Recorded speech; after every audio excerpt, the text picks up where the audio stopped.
Nagendraharaya Trilochanaya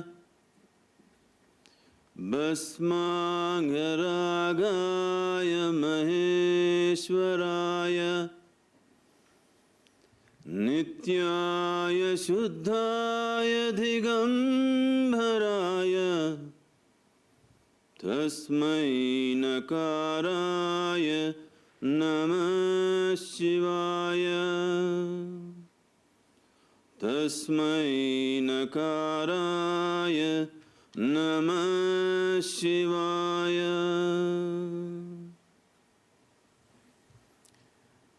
Let me first of all explain the meaning of this chant. The one whose energies have reached the upper regions of his consciousness is absolute perception. One who is constantly aware of the mortal nature of life is the Lord of this life. Naked of impurities, eternally pure. To such a one who is formless and eternal, I bow down.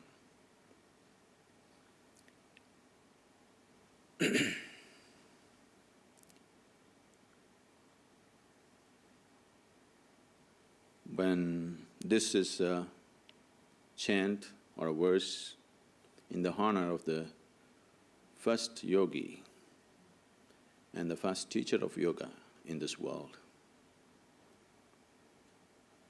When I say yoga, I am not talking about the impossible physical postures that you might have seen. When I say yoga, if we refer to yoga as an experience, the word yoga means union. If you have begun to experience the whole existence as one within you, if everything has become a part of yourself, as you consume this earth in the form of food and made it a part of yourself, if you have made everything a part of yourself in your living experience, this is yoga. One who lives in this state is a yogi.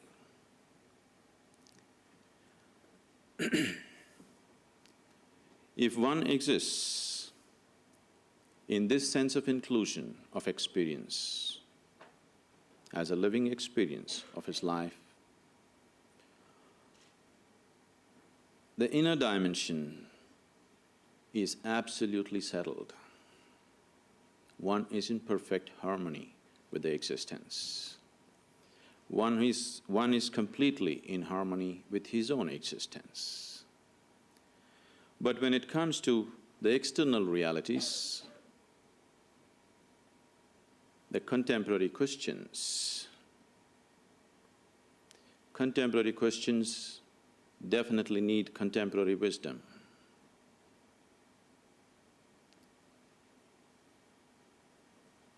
The most basic thing that is necessary is to bring a clarity of perception.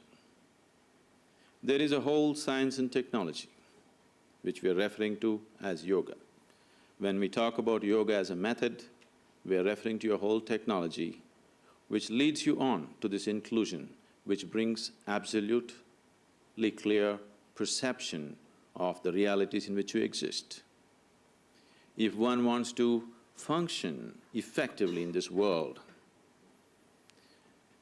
what is needed is not just knowledge, what is needed is clarity of perception. Whatever the nature of one's work, if one is unable to perceive the realities in which he exists right now, his actions will be of no relevance. So bringing this clarity of perception and then take the right course of action is what is needed. So modern questions definitely need contemporary wisdom. When I say contemporary wisdom, it happened like this. On a certain day, an old-timer on the Great Lakes of Michigan, on a winter day went out to do ice fishing. He cut a hole in the ice, put his line in, started smoking his pipe, sat down for a long wait, waited through the morning, through the noon, into the afternoon. Late into the afternoon, still he had not caught a single fish. Then he found around 4:30 in the evening, a young boy came with a big stereo on his shoulders, blaring at full volume, dancing and jiving. Came and sat down nearby, cut another hole and sat down and put his line in.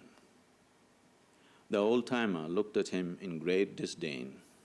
I have been sitting here the whole day in total silence and with utter patience, and I haven't caught a single fish. The fool comes with a blaring stereo and hopes to catch something. And to his amazement, within 10 minutes the boy had a big trout. He dismissed it, oh, flash in the pan. But to his utter amazement, in another 10 minutes the boy had another big trout.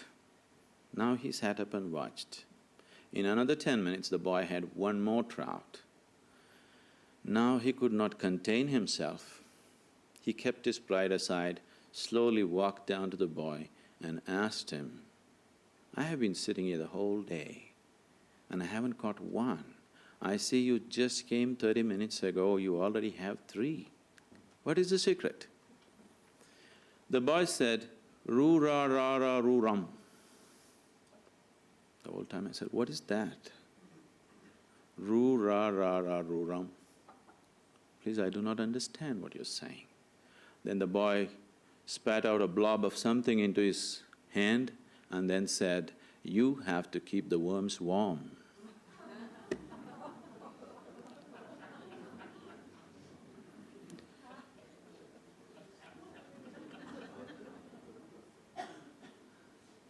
It gladdens my heart in the last few days.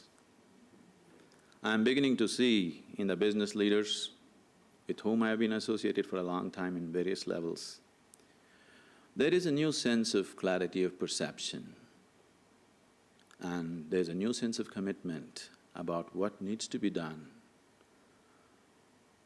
This is wonderful. Thank you very much.